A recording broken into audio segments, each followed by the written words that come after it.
Hello and welcome back to the Cardboard Box Item podcast. Today we have a very special interview to bring you with a very special guest, Aoife O'Friel, who is a narrative designer at Massive Entertainment, a Ubisoft studio. Aoife has a wealth of experience within the games industry, working on a variety of titles such as AAA games like Assassin's Creed Odyssey, to smaller indie games such as Storm VR and Falling Water. So I started off by asking Aoife how her 2020 has been. I think it's been the same as it has for everybody, right? It's been pretty tough with COVID and everything, not being able to go out, see your friends, travel, go home, anything like that. But generally, like work-wise, it's been pretty good. I've gotten into a nice rhythm working from home, and I get to spend more time with Mr.Floof, my little rabbit. So that's the cutest name I've ever heard. Mr.Floof. Yeah, so, it's as good as it can be. Okay, so just to get into it, Aoife, how did you get started in the industry? Sure, yeah. So, like I said before, it's not a straightforward answer, and I don't think anybody really has a straightforward answer for how they got into the industry.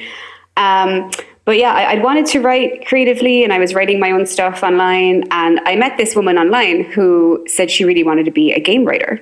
And that was the first time I was like, oh my God, that's a thing. Like you can be the writer for a video game. Like that's fantastic, because I loved games and I wanted to work creatively, but I also really enjoy working in a team rather than, being by myself. So I decided I better learn more about this industry and see what's involved. I was really lucky to get a job in QA in a multimedia production company in London, and I learned a lot there. But this is where it starts to get complicated. So at the time, anyway, in London and in England, there were really like no entry-level narrative jobs going. And I knew I would have to start entry-level because I had no fiction credits. Like I had written some short stories as a ghostwriter, but I had no like actual fiction writing credits to my name. And so the girl I met online, she lived in Quebec City, and she said, if you're really serious about this, you need to move. You need to go to where the big studios are because you have more of a chance. And so I was like, okay, should I do this? Should I just like go to Canada? It was a big risk, and that's why I would never recommend anybody doing that. I saved for like a year. I got a 2-year visa to Canada, and I moved to Quebec. And the first year, honestly, was a disaster. There were no jobs going. I was working on some indie projects, and I got some great experience that way, but I was working for like no money. I had to pick up other odd jobs and stuff like that to just make rent. But luckily, my break came in January 2018. Ubisoft Montreal called me. I had applied for a writing job there, and they said the writers loved my samples and they wanted me to start. They interviewed me right there over the phone and wanted me to start. But I was living in Quebec City, which is about 3 hours away from Montreal. And they were only offering a 3-month contract, and I couldn't afford to break my lease. So I was like, oh my God, I have my dream job and it's just 3 hours away, but I can't get to it. But very nicely, UB Montreal put in a call to Ubisoft Quebec to see if I could be placed there instead. And they said yes. And I started a 3-month contract on Assassin's Creed Odyssey with them. And that was it. That's how I got my start. But yeah, it was like almost a disaster. I was like, I blew through my savings. I was like, I'm going to have to go home and live with my mom, and I have nothing. But yeah, so I was very lucky, to be honest. I think you hit on something very true though for a lot of creative and media based jobs in those industries, is you sort of have to move to where the action is. Maybe less so now after coronavirus has shown us that we can all potentially work from home to a certain extent, but you do sort of have to, like, I don't know about what's happening in Ireland or the UK in terms of games development, but like Canada and Sweden and places like that do seem to be like hubs of game development in a way.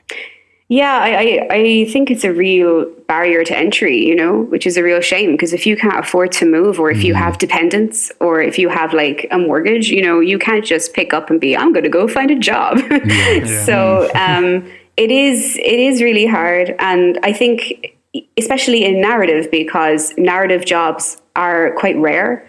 And when they do come up, the competition is fierce. So even if you are, like, there are Ubisoft studios in England, there's also like other AAA studios like Rocksteady, but, the narrative jobs are like a needle in a haystack. And then when they do come up, these are big, these are small studios. So they don't necessarily have, the bandwidth to hire people at entry level. They need people who can come in and already know what they're doing.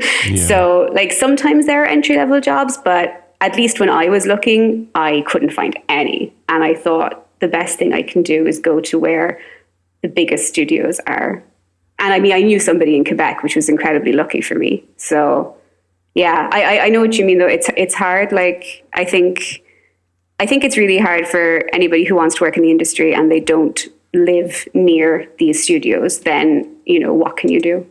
Yeah, especially if you're from like the south of Ireland, like a lot of us, it's sort of, there's not too much happening there. I do, like, in fairness, I do think the industry is growing in a lot of places in Ireland and places like that. But yeah, especially if you want to work on bigger projects with larger scopes and bigger teams, it does seem like you have to go somewhere. Yeah. Yes, exactly. I mean, that's something I should say as well, because like, I'm not disparaging indie. I got some great experience in indie.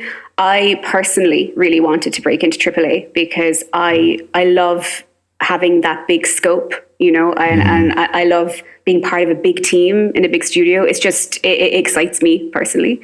But I know there's a lot of great indie work happening in Ireland. And then there's Larian as well in Dublin. And I'm not sure if there is other AAA in Ireland, but yeah, or other big studios. But I would love to see the industry grow in Ireland. I think Ireland has so much potential for that. Yeah, definitely. You mentioned that you worked on some indie titles when you moved first. Is there any that we might have heard of?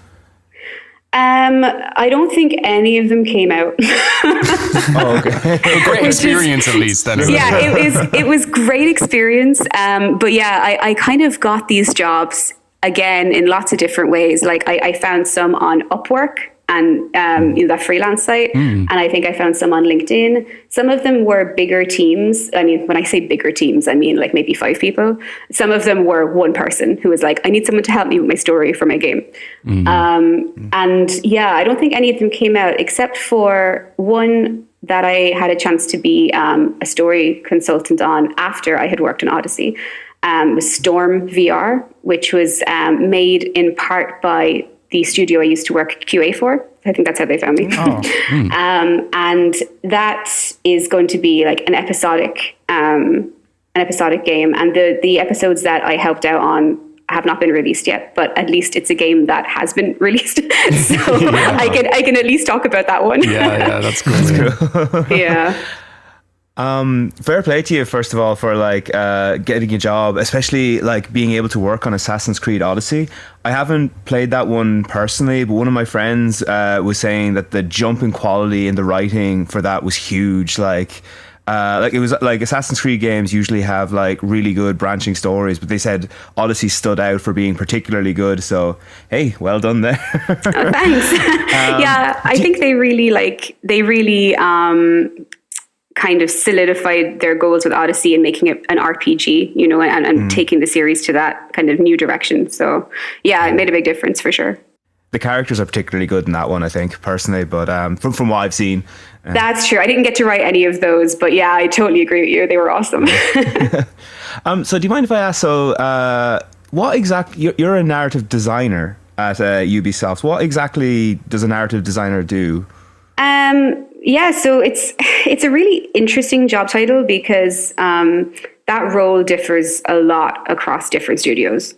It's not really like this is, a narrative designer is X. It kind of depends on the studio's needs. But it's really about designing how players experience the narrative of the game. So while that can be dialogue and cutscenes, but that's kind of more of the game writer's job. But narrative designers do sometimes work as game writers as well, which is what I do. But the design part of narrative design usually involves more mission design or quest design. So you're using visual scripting tools and you're working in the game editor to like create these missions and to implement whatever you need for that mission narratively. So like your NPCs, your props, your objective markers, like whatever you need. All while like you're designing the flow of the mission and you're designing the pacing for the player. So it's that's what makes it different, in my opinion, from a game writer, because you're not just focused on text, you're focused on the player experience. That's really cool. Can you give us an example of like when you worked outside the box to like convey the narrative to a player in like a recent game you worked on? Yeah, I mean, with narrative design, because you can imagine, like from what I've said, it interacts with pretty much every discipline in games. So like you'll need to go to art for your character design and your props. You'll need to go to level designers for your locations. You go to audio for your recording, UI for how certain things should be communicated and presented, and then like the animation team for your cutscenes. And, you know, you need a programmer when you break the build.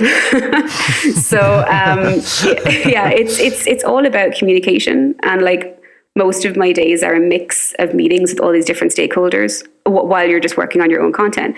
So you get to, you know, you get really great chances to innovate because, you know, of course, artists can have great ideas for a story as well. And like level designers can have a great thing that they want to do in a level. And you can see how you can work that in narratively.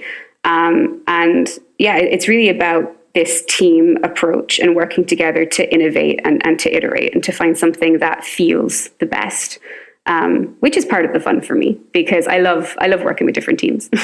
Yeah, that sounds great. So like you don't have any like typical day where you're just at your computer typing away. Pretty much every day is different for you then.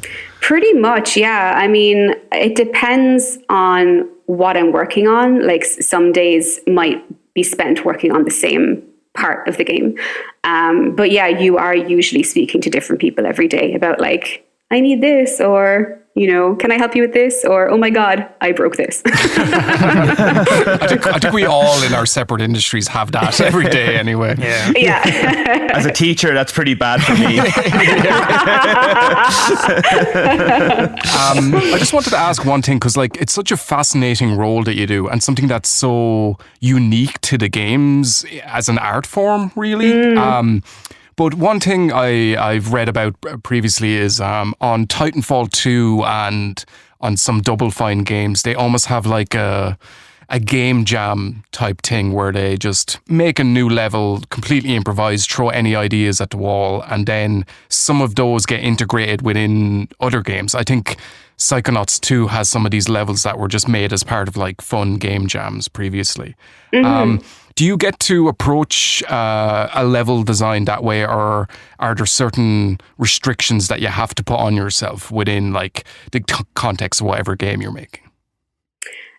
Sometimes, yeah. I mean, it depends on the game, of course, but yeah, you definitely do get that chance to experiment, especially when you're like in the early days of production and you're trying to see like what works, you know, what feels good. And, you know, we work with like level designers, of course, and they are ultimately responsible for what the level looks like. But ideas can come from anywhere. And I find that especially working at Ubisoft Massive, that, you know, they're really open to, it doesn't matter what, you know, it doesn't matter who has the idea as long as it's a good idea. So, you know, it's part of that communication again, where you do get to like try different things out and you do get to work with other teams and you get to suggest things to, like, I can suggest something to a level designer and they're like, oh, that sounds cool, I'm going to try to build that. Or they can suggest something to me for, you know, a certain narrative experience that the player has at a part of the level. And I'm like, that sounds awesome, I'm going to see if that works. So yeah, definitely you do get to experiment a lot and just see what feels good. Yeah, it's so cool that it's like everyone is just, we're geared towards the end goal, like the player having an interesting, fun experience. It doesn't matter where the idea comes from, or it does seem like a very collaborative job, really. Yes, definitely. Yeah. So Aoife, like coming to Ubisoft for Assassin's Creed, like that was like an amazing break for you. Like you really you really got lucky with that. What was it like coming from, a few small indie titles straight away into working on an Assassin's Creed game? Like, it must have felt like very intimidating, perhaps, or did you fit right in and get right down to work? It was definitely intimidating because I was putting a lot of pressure on this too, right? Because I was like, oh my God, I have my dream job, and I'm walking into the studio and they give me my pass. I'm like, am I allowed to be here? I mean, like I can go through these doors. Okay, cool. But yeah, it was fascinating because, I knew that I was going to be part of this legacy, right? And to get to write for this hugely popular franchise and know that millions of people would see my writing and play my quests. I mean, yeah, I'm still gobsmacked actually that happened. And the people there, they were so welcoming. They were so nice. They have like onboarding to, get you up to speed on everything.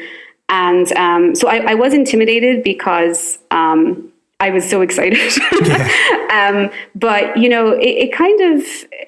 it was easy to like get in sync with everybody and hit the ground running. And, they were very clear about what they needed and what my role was. And yeah, I was so upset when my contract ended, but I knew it was only 3 months, but like I was really grieving the loss of that job because it had ticked all the boxes for me and it made me more sure than ever that this is what I want to do. But yeah, I was also lucky because 6 weeks later I was working at Ubisoft Montreal. But those 6 weeks in between were like the longest 6 weeks of my life because I didn't know what was going to happen. So I was like, okay, so I had it and now it's over, and I guess that's it. That's it. It's like once you get your foot on the ladder in an industry like that, then you're kind of away with it. Then I guess you're in a bit of limbo waiting for the next thing to come along. But I mean, yeah, it was definitely going to happen at some stage. Yeah, that's what I was telling myself. No, totally. I mean, like if you have a game like that on your CV, like it does help a lot. Like, that's not going to be the only thing you ever do. Then it's like, I worked in Assassin's Creed Odyssey for 3 months and then like became a carpenter or something like. Not to disparage carpenters, we do need them in fairness. Sure, Jesus was a game developer. Yes, it's true. Nothing wrong with being a carpenter. So that was nice though that they eased you into their working environment and stuff. But was it a challenge working on Assassin's Creed to fit within the structure of the preceding games? I think like Ubisoft's really aware of the legacy that games like Assassin's Creed have, and their lore. And franchises like that are long running, they really have this core DNA, I'd say. So you have all this great stuff to work from, but you're still getting to build on that and create something new and something fresh and unique, like with the new direction of RPG for Assassin's Creed. Yeah. So I think you really end up getting the same challenges in a way that you would with a new IP, because you're still trying to make sure that new ideas work. But you have kind of you have the advantage with a franchise that you have a base to build from, but it can evolve and it can iterate. And, it's exciting to be a part of that as well. Yeah. So like, obviously, I personally haven't played Odyssey, but I know it's been getting like amazing reviews ever since it launched. But it does expand a bit on the previous games. But I'm guessing because there's so many games in the franchise, they had like, workflows in place for like specific parts and stuff. So was there a lot of new things added, I guess, from you, or did you just kind of build off existing like pillars? Well, for my role in particular, it was about populating the world of ancient Greece and making it, come to life. And the historical setting was incredibly important for Odyssey. And, Ubisoft really made sure that ancient Greece was well represented. So, you have, of course, the historical figures that you meet in the main game, but you also have the daily lives of people. Like they needed to feel, that they were accurate to the setting. Yeah. And we had like a wealth of historical research to work with. Like there was so much historical research, and that ended up like being really fun because I got to write some fun quests based on stuff that I found out in the research. One of them was this woman had her earrings stolen, but there was an inscription on them because she was a spy. And that was because I found out in ancient Greece, they would inscribe secret messages on jewelry. And that was really a thing they did during the war. That's a amazing. cool little detail. Yeah, so I read that and I was like, that's awesome. I'm going to make that. So yeah, it was really fun to like see how you can merge kind of this real information and in an entertaining way. I think that's an underrated part of the Assassin's Creed games in general, is that they can be almost like a educational tool or like provide like a historical representation of something. Like obviously there's plenty of elements in the games that aren't historically accurate, but I think maybe I'm mixing this up with something else, but was one of the Assassin's Creed games almost adapted to be like a virtual tour of... No, you're right. Yeah, they have the Discovery Black Flag, Tour. isn't it? Discovery Oh, Tour. sorry. I thought you were talking about Discovery Tour mode. No? Yeah. There's sort of like you can just visit these like historical areas, and it's almost like being transported back there, I guess. Yeah, I think they first. Now I could be wrong, but I think they first did that for Origins. Yes. To explore Egypt, and then they did it as well for Odyssey for ancient Greece, and it's really great. It's really great way for like even for teachers to kind of show, a virtual representation of these ancient worlds. But it's great for anyone who wants to just kind of jump in and they don't necessarily want to deal with any combat or anything like that. They just want to run around, the pyramids. Yeah, so it would be awkward if your really lecturer cool. had to like kill 5 guys just to show you the pyramid. Yeah.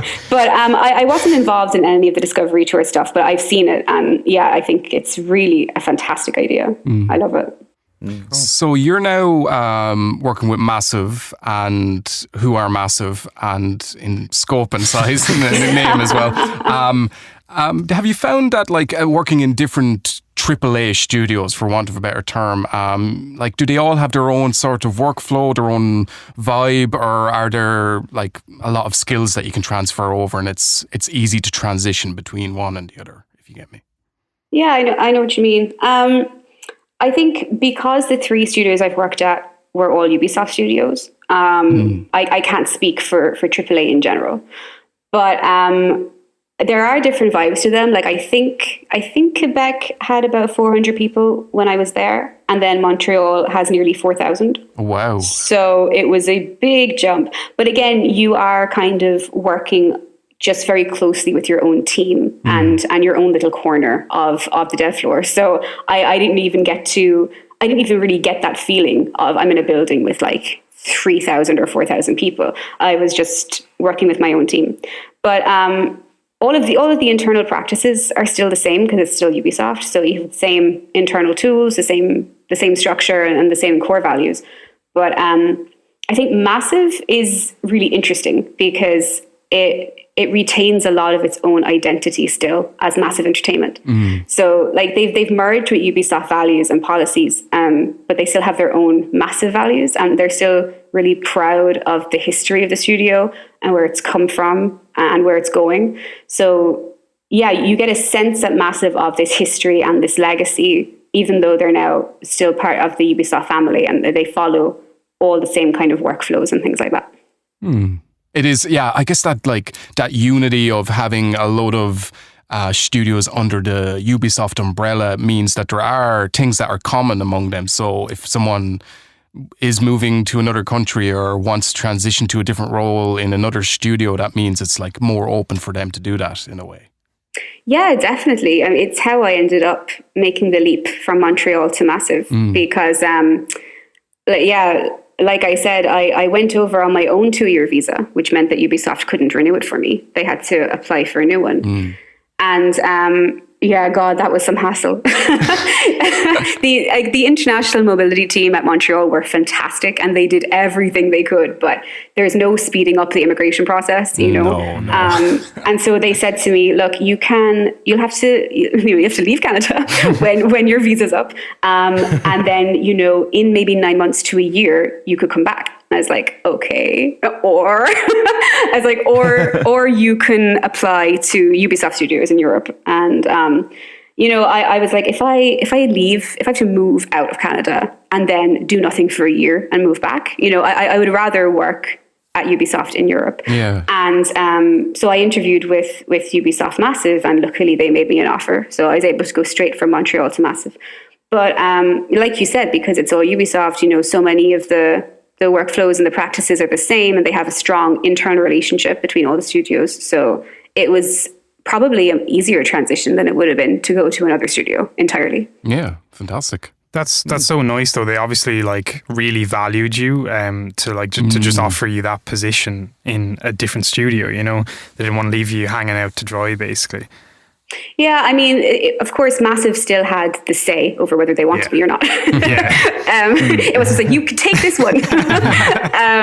But yeah, I did feel really lucky to have that opportunity, because it was HR at Montreal that talked to HR in Massive. It's like, do you want to interview this one? So, so I had I had the advantage of already being inside and already being an internal candidate rather than, being somebody completely new applying to a completely new AAA studio. Cool. I just want to ask, so you mentioned that you started off and you wanted to write in fiction, which is sort of a solitary activity, like you generally lock yourself in a room with a typewriter.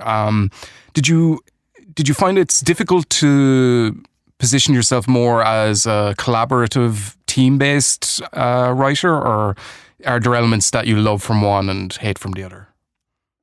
Yeah, I think that was my initial hope. Like as a student, I was like, oh, wouldn't it be so cool to write novels and stuff?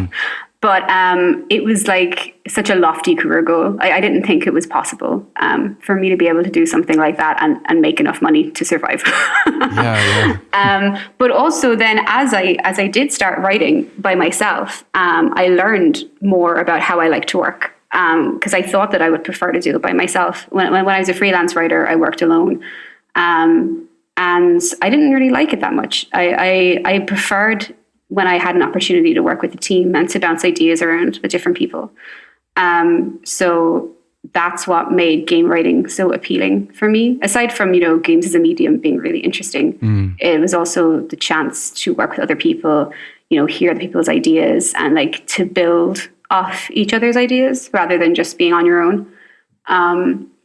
So yeah, I guess I learned more about my own working style as I went along. I'd just like to ask you a question about your own personal gaming preferences, if that's okay. Sure. So picture, if you will, you've had a long day, you're coming back home, opening a bottle of wine, and you throw on your PC or PlayStation or whatever. Being like someone who's very interested in the narrative side of things, would you lean more towards more narrative driven games, or would you be a big fan of open world games like the ones you've worked on before?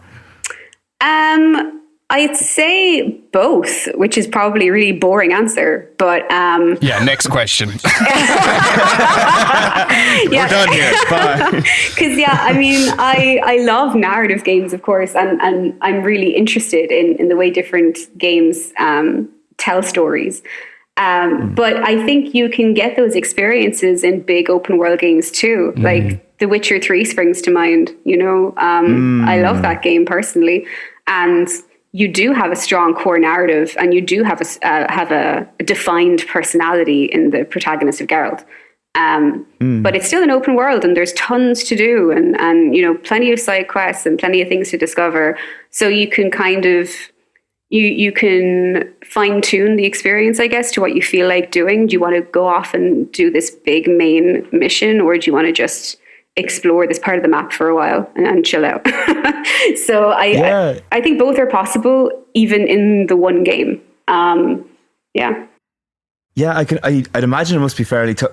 for me personally, I love narrative-driven games, and I tend to shy away a little bit from open-world games. But I do think you're right; it is possible.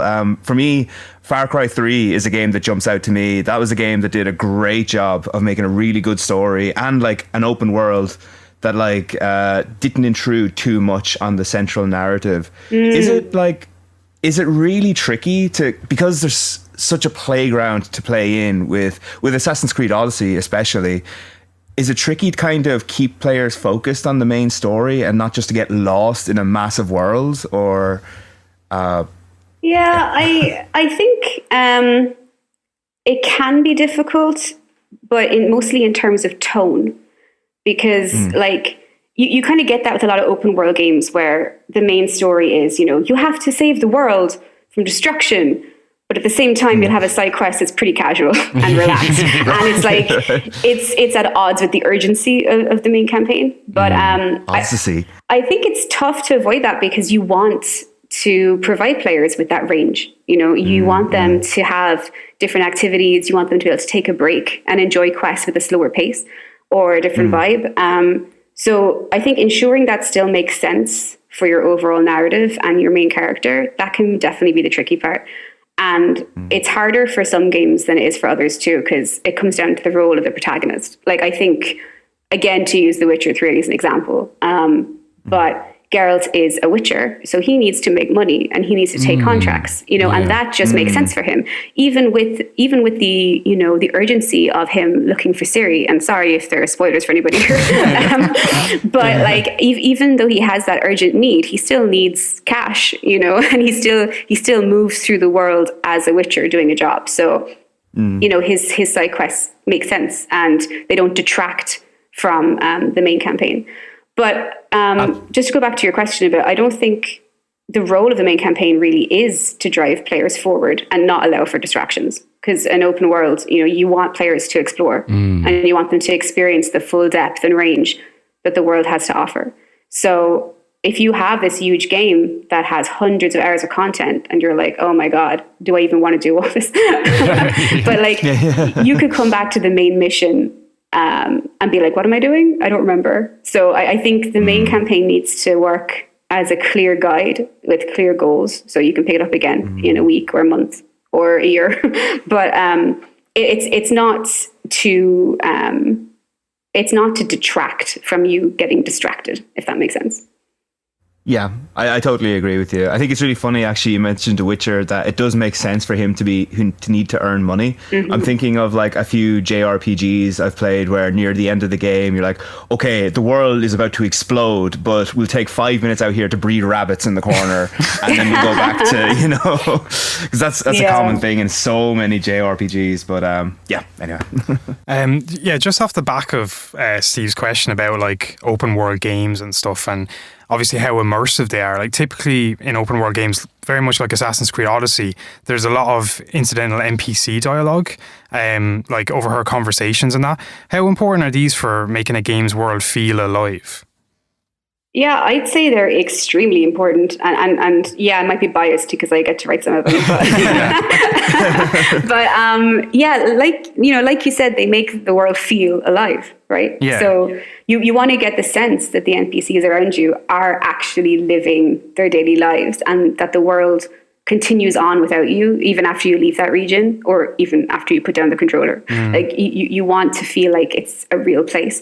Nobody wants to be reminded that they're just talking to a computer. Yeah, totally. So I think overheard conversations are great for like planting quest clues, but they're also great for just giving flavor to the NPC's life and giving them some personality. I think especially when you have like barks that are directed at the player when they do something unexpected. Like, I love that. That's fantastic, because it makes me feel like, oh my God, that NPC really saw me. Yeah. Actually, funny, we were just talking about this. I'm playing Cyberpunk at the moment, and I found the incidental dialogue is great in that game. But yesterday I walked into a bar during a mission, and who's at the bar talking to someone? Hideo Kojima. What? Is he? Oh my God, really? No way. He's in the game. Serious? And he's having this conversation about how there's this thing called, I'm going to get the term wrong, dreamscapes or dream tapes or something, which is like a virtual reality thing within Cyberpunk, and he's talking about how, I don't think it's gives an emotional connection to the audience and all this. Like he's talking like Hideo Kojima talks about games, but within the Cyberpunk universe. That's class. So That's very cool. that was Wow. amazing. It weirdly took me out of the game because it's You recognize him, right? So you're like, hey. exactly. But it was also very funny and cool. You Like know? Jeff Keighley. Hideo and Kojima, though. frickin- Love him. Sorry, completely talked Or like across Jeff you. Keighley in Death In Stranding. Death Stranding, yeah. That's true. Yeah. Sorry, Steve. No, I was just saying anything that Hideo Kojima's in, like it doesn't matter how forced or shoehorned it is. Like I love everything he's in. He's just so good. So talking about narrative, just for example, the worlds in games like Deus Ex and Bioshock have huge depth in terms of lore. In your opinion, is it essential that a game has quote unquote a backstory? And if it does have one, how do you communicate that to a player? So, yeah, I think personally, if you're building or if you're trying to build a big, intricate world, then yeah, a backstory is impossible to avoid. Like world building is so intertwined with narrative. So you're deciding the backstory for your world with every choice you make about that world. Like, you know, its rules, how it operates, how the player experiences it. Those are all narrative choices, whether you realize it or not. And if you don't make those choices intentionally, then they're still there. They're still creating a narrative about your world, whether you meant to or not. So I think having a backstory to a world is something that really drives player curiosity. It's like, it's a big part of player motivation to learn more about the world you've chosen to spend some time in. And that doesn't all have to be, you know, exposition dump to the player, you know. So like you can do so much with environmental storytelling. Like if you have a pile of bodies in a corner, no one needs to say anything. Like you already understand something bad happened here, you know. And like it drives the curiosity a little more. And there are other methods for messaging that backstory. Like you have, you know, audio collectibles or graffiti. I love the graffiti in like games like The Last of Us that tell so much about like what happened here and what were people's experiences. You've got letters, you have like the overheard conversations we were talking about. But I think environmental storytelling is going to do a lot of the heavy lifting. And the backstory is like, it's indicative of a complex world, even though it's not fundamental to understanding the main narrative. So you might say, oh, it doesn't really matter because it's not, I don't need this to understand the main story. But it does make your world richer, and it prevents it from feeling shallow or flat, because like it involves a level of interpretation for the player, and it's fun for them. You know, you hope it's fun for them because they get to be an active participant in the narrative and they get to figure things out. So you can give the player a few clues like that to this backstory, and you let them piece it together. And then it implies a much larger world, a much richer world. So, I think it's kind of impossible to avoid for a lot of games, especially big games. Yeah, that's true. It's so interesting what you say as well, is that like it's something that the player voluntarily engages with as well. Like they can just go ahead and do the straight like main story. They can skip all the cutscenes if they want to. Like that's the option there for them in a lot of games. But you have all this lore and all this color that'll add to the world and make it seem more real and lived in, I guess. Absolutely. Yeah. It's also interesting when you were talking, I was thinking, this is pretty much what all the Souls games do. Like they don't really. I was about to say that. I'm glad that you brought it up. Yeah, it's true. They don't really have like, you have little bits of cutscenes and stuff, but most of the narrative is environmental or item descriptions or characters talking or lore like that. It's never really what we normally class as the central narrative of a game in a way. Yeah. But they all still make a difference to the player and how you interpret the space. Of course, yeah, those worlds seem very lived in a way, even though they're fantastical. But at the same time, players don't have to engage with it. Like the first time I played through Bloodborne, I had no idea what was happening at any point. I was sort of like, okay, I think a god just came down and tried to kill me, but whatever. Like, Okay, cool. I think the voluntary aspect that you talk about is a really important part of that there, because like a lot of games, they have massive text dumps that like you just have like in the middle of menus or whatever that can be just an absolute slog to get through. But by the same token, the fact that they're there is so important, because if it wasn't, like, you would feel the difference even if you don't actively engage with the massive like strings of text that you might find hidden in the depths of the game. If it wasn't there, like, you'd feel it would take you out of the game a little bit. It would feel more like a game rather than a world that you're like trying to explore. The Souls games are a great example, which it's strange that I love those games and I love narrative in games, but the narrative in those games is something that I don't usually pay attention to, not actively. It's something that's always going on in the back of my head. Like, I might like be like, oh, that person, he was referenced on that like item I picked up earlier. Oh, that's kind of neat. But I'm not going to like study every single item there to kind of understand the story. One question I meant to ask, actually, this is a small thing, but do you remember back in the olden days, the olden times, when you used to get an old Super Nintendo game or a Sega game and they'd have a little like backstory in the front of the manual? Did you ever see those? Yeah, I think they used to have those in like PlayStation 1 games too, right? Yeah, that it's actually, they kind of work on a similar level, I think, because nobody thought, okay, I have to read the manual before I play this game, otherwise I'm not going to understand what's going on. Some of the stuff that you'd read in those manuals are off the wall insane. Like, I don't know if any of you guys know about this, right? The original Super Mario Brothers, if you read the manual for that, right, one little detail they mention in that is when you go into the Mushroom Kingdom and Bowser steals the princess, another thing he does, he transforms lots of residents of the Mushroom Kingdom into blocks in the Mushroom Kingdom. Did you know that? No. Wait, Oh, wow. are you telling me that all the blocks that you destroy used to be people? Are people. Yeah, exactly. Isn't that insane? That's so Dark for a Mario game. Nintendo have a Wow. history of doing that. Like, another one is from Star Fox. Like, if you remember the front, some of you might have heard of this. They are all wearing like these grey boots. Have you seen that? Why? Where's this going? The cover of the game is it? Yeah. So this might seem like nothing, but if you read into the manual, apparently the reason that they're wearing the boots is because they had their feet severed so the blood wouldn't rush to their feet. Why is this in the manual? space. It's like, Oh my imagine little God, kids reading this. Like, Steve, that's a Kids lie. can't read. That's a lie. Sure. I thought- I swear that's I true. thought he was going to say, swear like, it's true. if you open the manual of Super Mario Bros., it tells you the meaning of life or something. Oh, wow. Sorry, that's just a little tangent, but yeah, I'd That's love it if they cool. had stuff like that. Like, yeah. Wow, that's awesome. So, Aoife, you said that you were working on a VR game as well. Do you have any ideas on like how narrative can work within a VR game? Like any unusual ideas, like how narrative design is incorporated into a VR game?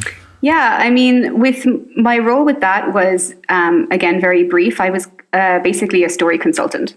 And so I was helping the team kind of shape the narrative for the future episodes that they hope to do. I wasn't involved in any of the technical aspect. But yeah, VR was a really interesting opportunity because it's kind of a step further into interactivity. You get to be more tactile, you know, in the world because you're actually there using your own hands. Well, not really your hands, but you know, you're actually experiencing the world in a much more immersive way than you are in third person, or even in first person. I guess it's the same as first person, but you're kind of fully 360 involved in it. So it goes back to the whole environmental storytelling is, I think, a really big tool in explaining the narrative and allowing the player to explore the narrative in games like VR and letting them piece together things themselves based on how they choose to explore.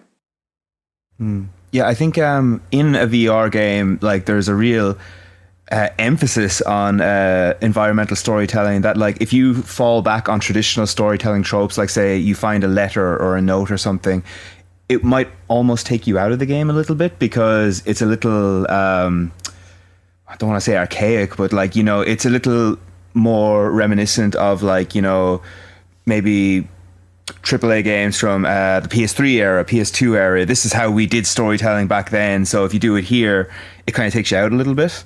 Yeah, I know what you mean. I think in VR, you're actually in the world as much as you can be. And if you see something in the distance, you want to walk over and explore it. You don't necessarily want to deal with too much text. Not that text doesn't have its place, but I think, like you said, it's more interesting for the player to be more active in that role. Yeah, 100%. I've always been thinking, is there any kind of game that we could theoretically do? I don't think it's possible now where you constantly are taking your helmet on and off. Like, so perfect example, actually, just I don't think it's possible now would be on an Assassin's Creed game. When you're going into the Animus, you're actually putting the helmet on, that kind of way.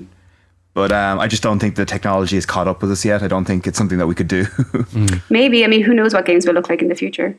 Yeah, that's true. That's a cool idea, though, as in like part VR, part controller based, or like regular sort of thing. It's just so much hassle, though. Like I have like the headset, and it's just so much hassle, like setting it up to put it on, take it off. It would never work because nobody would want to do that again and again. Yeah, that's true. Which headset do you have? The PlayStation VR. Okay. Oh, is it cumbersome? I really want one. It's grand. Like once you're playing a game and you're settled into playing it, it's fine. It's just that taking it off and on again is just like it takes about a minute, So like doing that in the middle of gameplay is not ideal. Right. So. Gotcha. Yeah. Actually, Aoife, so like you're really big into narrative. Like, what is there any games that came out recently, or even games that you've played recently, where like the narrative really just grabbed you or really excited you? Yeah, I think this game, I was late to this game. It's not a recent one, but I've recently played What Remains of Edith Finch. I don't know if anyone here has played it. Cool. I live tweeted my playthrough because I was blown away. Like in the first scene, I was yelling, like, "What is this game?" Because I mean, I knew it was going to be good because everyone was talking about it, but I didn't know what I was getting into. And then I was playing it, and I was like, "Okay, what is this? This is so weird and wonderful." I don't know if you want spoilers if someone here hasn't played it. I've played a tiny bit of it, but only at the very beginning. I could be mixing it up because a lot of similar narrative-driven games came around the same time, but you're sort of unraveling a mystery throughout it, aren't you? You are. You're trying to figure out, and this isn't really a spoiler because you learn this at the beginning. You are, playing as Edith Finch, and you are trying to you're finding out what happened to all the members of your family. There's like kind of a curse on your family, and they all die in mysterious ways. And you go back to this house and you go through each individual person's room to figure out what happened to them. And you play through a little scene for each person. And they're all quite different. And I think this isn't too spoilery because I'm not going to talk about the end. But there's a scene where you are playing as like a canning you're in a canning factory, like a tuna canning, Okay. Yeah. And this person is incredibly bored by the monotony of their job, and the narrative design here is amazing because they completely tie that into the gameplay. So you have to repeat the same action over and over and over of cutting off the fish head, and the guy is, and so you kind of get used to it, and you're like, okay, this is kind of repetitive. And then because he's bored, he starts imagining this other world where he is the hero. And that starts off in a small corner of the screen while you keep repeating this motion. And then it gets bigger and bigger until it takes over the whole screen, but you still have to keep doing this motion because, you're still at work while you're imagining. And it was amazing. It was really so powerful because that's the great thing I think about games as interactive stories, because you were experiencing exactly what this character was supposed to be experiencing, going through the monotony of their job while, dreaming about another place.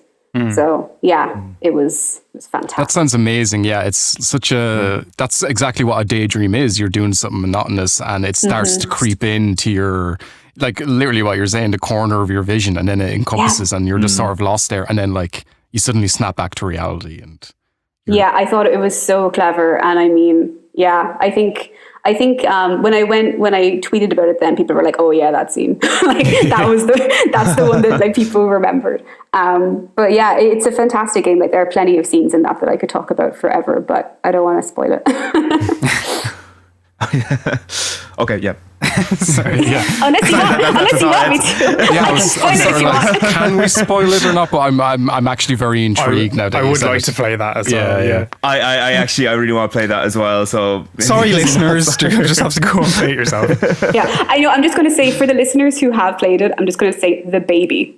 All right, that's it. Okay, there's a little tidbit for you guys. Yeah, that's not cryptic at Read all. into it what you will. Yeah. I'm going to say the pelican. I don't know if that means anything. I'm just going to say it. The economy. So Aoife, with the huge popularity of multiplayer and games as a service style games lately, where do you think the future lies for narrative based games? So yeah, that's a really interesting question, because like narrative is not just the story you tell, right? Like narrative is your world. It's the characters in the game, and even like the systemic narrative experiences. When you have different systems interact with each other as a player, you have these whole new narrative experiences that you might, the developers probably didn't plan for. Like I'm thinking of Skyrim. Like that's a huge open world game. And my first playthrough, I didn't really know what I was doing. I killed the first quest giver in the first village I went to. And it's because I decided to kill a chicken because this chicken was annoying me. And I killed a chicken, and then the whole town came out to kill me for that. And I ended up killing the quest giver I needed. So the whole town was dead. And then I was like, oh, I don't know what to do next because I killed the quest giver. But that's a narrative experience that was not intended. And it was not authored, but it was still an experience, a player driven experience that I had. And I think players will care a lot about the characters they meet in games, or at least you hope they will. So even if the main story isn't driving them forward, like their interest in certain characters is what will lead them to pursue a new quest line. I mean, again, just use Skyrim as an example. I became a vampire in Skyrim because I liked, the vampire girl, Serena, and I followed her to her castle. And then it was like, oh yeah, okay, I'll be a vampire. I mean, cool, like why not? So you get that kind of player directed narrative. That's not necessarily something that is hand authored or linear. And I think you can get it you can have that kind of narrative experience in lots of different ways, because you can have a different approach in games that feature dialogue choice. Like the Mass Effect games, you have Paragon or Renegade with very different experiences, and you might choose one or the other based on the characters that you're interested in rather than on the story. Yeah. And like with games as a service in particular, it's the world itself that's what keeps you coming back, and you want to explore and you want to meet people there. But for multiplayer, I think it's also possible to have a meaningful narrative. Like, I don't know if any of you have played Journey. Yes. Yeah. So that's a multiplayer game, but you still have this beautiful emotional narrative experience. And I think, you have room for handcrafted experiences and player-driven experiences in multiplayer, depending on how you choose to play. Like, I played through Journey by myself first, even though there were people trying to play with me. So I was like, no, this is my journey. And then I replayed it, and I realized how much it changes the narrative by having other people with you.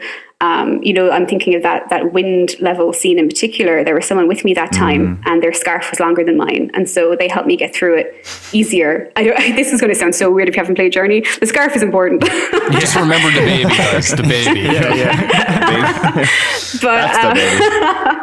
But you can have game narratives that are player driven, or you can have a range of experiences that are directed by the player with choice, or you can have a completely handcrafted experience like The Last of Us. Yeah. And I think there's room for all of those storytelling experiences in games.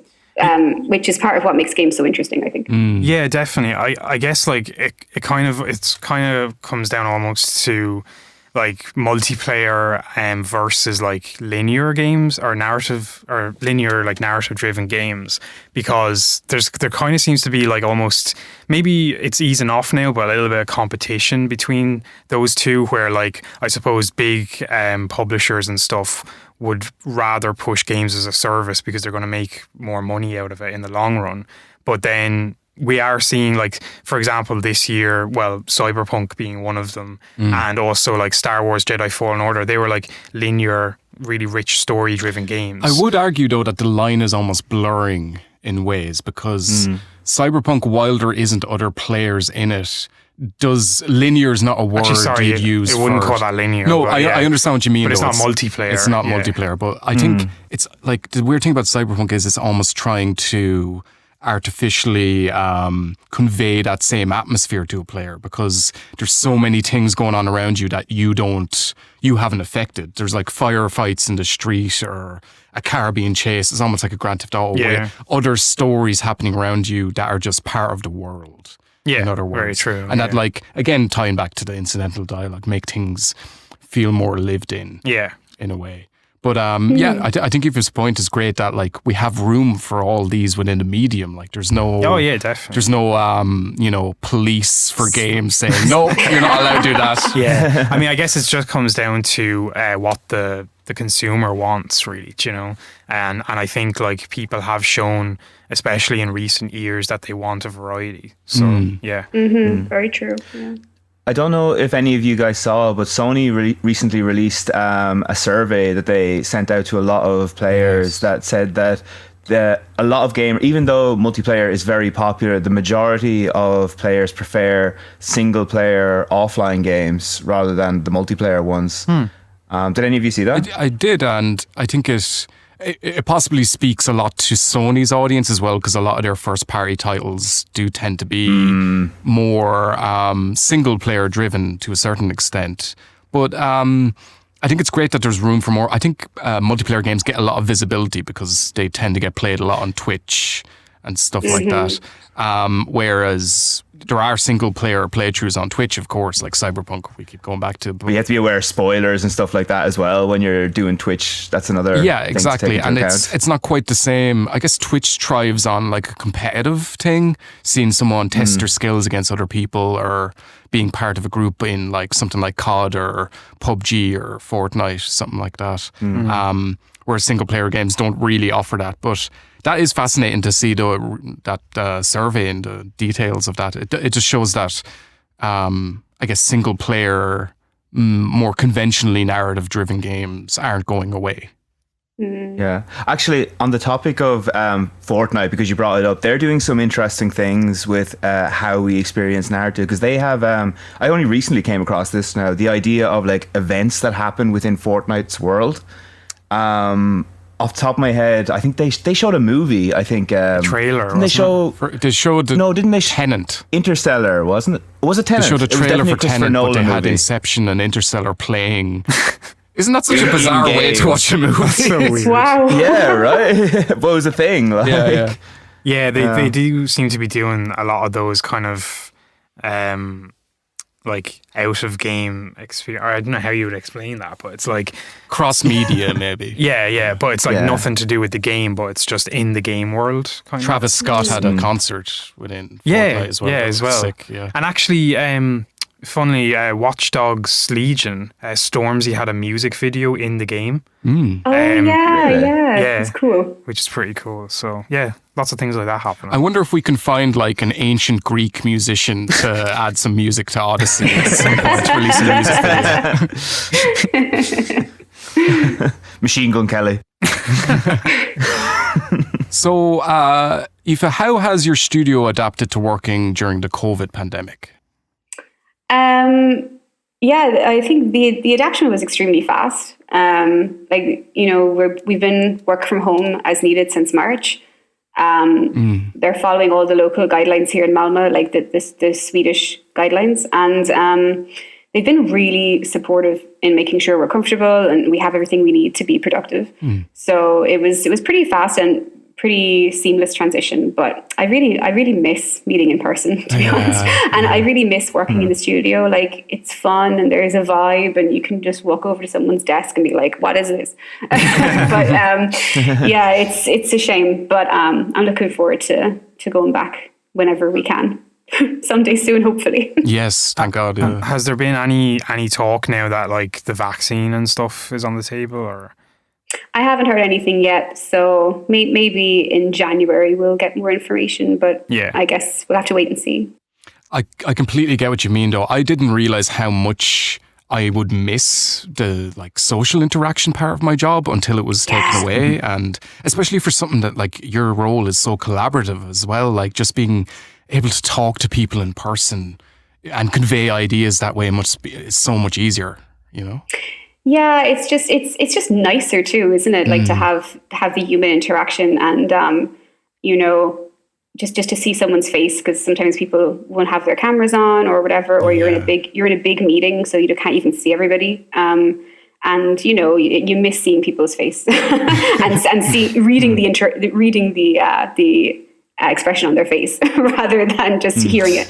But I mean, it has been pretty smooth, though. I will say, like people adapted pretty quickly to working this way. And like I said before, it's given me some more time at home with my pet. But what was the name? Fluffy or Mr. Floof? Oh, sorry, it's Mr. Floof. Oh yeah, he's Mr. Floof. Dr. Floof, please. that joke goes around a lot. Actually, people keep calling him Doctor. Like he hasn't got his PhD yet. But it's been as good as it possibly can be. You know, I think in the circumstances. Yeah, this year has just been, let's just say this year didn't happen, okay? It went from 2019 straight to 2021. There was no 2020. Yeah, there won't be any COVID next year, like, so. I know, Thanks, right? Sean. Jinxed it now. Thanks a lot, man. Oh, God. So, Aoife, as we come to a close, I'd like to ask, what's your personal game of the year? Oh, okay. So, yeah, I think it's The Last of Us Part 2. Cool, yeah. But I'm really biased here because I loved the first one, and I was so excited to play the second. Like I played it straight through when it came out, partly because I knew I'd be spoiled if I didn't, but mainly because it was so compelling. Like I was really interested to see how they're going to wrap up the ambiguity of the first ending, because I mean the first game is so powerful, but how it ended really, like that was so impactful, and Part 2 really delivered on that. I can't believe it was this year. 2020 is weird. But the accessibility options alone were fantastic. Like they innovated on that so much.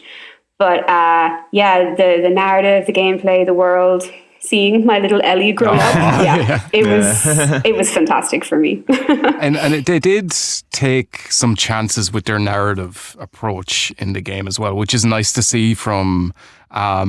because it was such an anticipated game, they could have played it a lot safer in some ways. But having that, I don't want to spoil anything, but like having multiple perspectives, let's say, in the narrative was a really brave, creative decision, I think. Yeah, I really respected that too, to be able to see both sides of this story and the way that it was shown. I'm not going to give any spoilers here because I know not everyone will have played that yet. But it was super interesting, and they really. I mean, it seemed to me that they really stuck to their guns in like telling the story they wanted to tell. And I loved it. I know it's kind of a polarizing game, but I loved it. Well, sometimes the best art is, in a way. Yeah, sure. Would you say they'll do like a PlayStation 5 version of that? I'm kind of holding out for that before. I haven't bought The Last of Us Part 2. I'm hoping that there'll be a PlayStation 5 version. I wouldn't be surprised because they had it remastered for PS4. Of course, so. yeah. That's what I'm thinking. In terms of next gen, like what would you say you're looking forward to the most, or even just like in the future? I guess, you know, I'm actually not going to run out and buy a PlayStation 5 straight away because I'm quite happy with my PlayStation 4. I will get a PlayStation 5. I'm sure you can anyway, to be honest. Well, it can't anyway, right? I mean, they're impossible to get. But yeah, like I'm quite happy with mine, but I guess I'm looking forward to all the good stuff that comes with an upgrade, right? You know, faster loading times and better visuals. But I'm personally really looking forward to Hitman VR because I love the Hitman games. Ooh, nice. And the VR looks incredible. I mean, it looks too good to be true. So I'm going to have to go out and buy a VR headset just for that game. Nice. But that's what I'm most excited about personally. Awesome. Nice. Yeah, those. It seems like such a series that would excel with VR because if you see any like the last few Hitman games, the environments are so detailed with everything, and I imagine when you're in a first-person or viewpoint, just being able to go around and pick up all the glasses on the bar or the tables or anything like that, they're already very immersive games, even though they're a little silly as well in some ways. But yeah, that's like, it's a great candidate for VR, I think. Yeah. It will like really change the game as well, since like they've always been third person too. Now throwing it into that first person perspective would be really cool. What did you think of the recent sort of reboot of the Hitman franchise, Aoife? I was really enjoying it, but like I still hold the classics very dear to my heart, you know. But yeah, I think they've expanded the universe so much, and they have these like huge non-linear levels now. I mean, it's really a proper sandbox now, you know. Like they used to have that with the old games to an extent, but there were still usually maybe only one or two paths that you could take safely, or at least that I could. Maybe I was just really crap at them. But, you know, like you figure out a way that works when you're playing one of the old games, and you stick to it, because otherwise you are going to get shot instantly.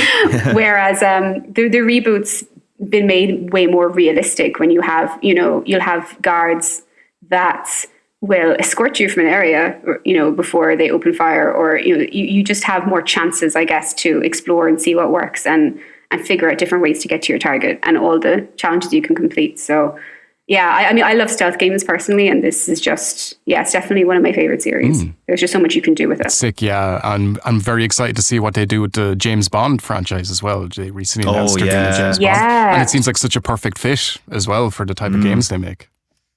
Yeah, I'm really not surprised, because I remember now when they were showing off Hitman 2016, they described it as a spy thriller. And I was like, okay, makes sense. They've sort of always wanted to make a James Bond game in a way, but yeah, this is their chance. Yeah, maybe. Yeah. So at the end of every podcast we just ramble about whatever game we're playing at the moment. It doesn't matter what it is, it's just whatever game we're playing at the moment.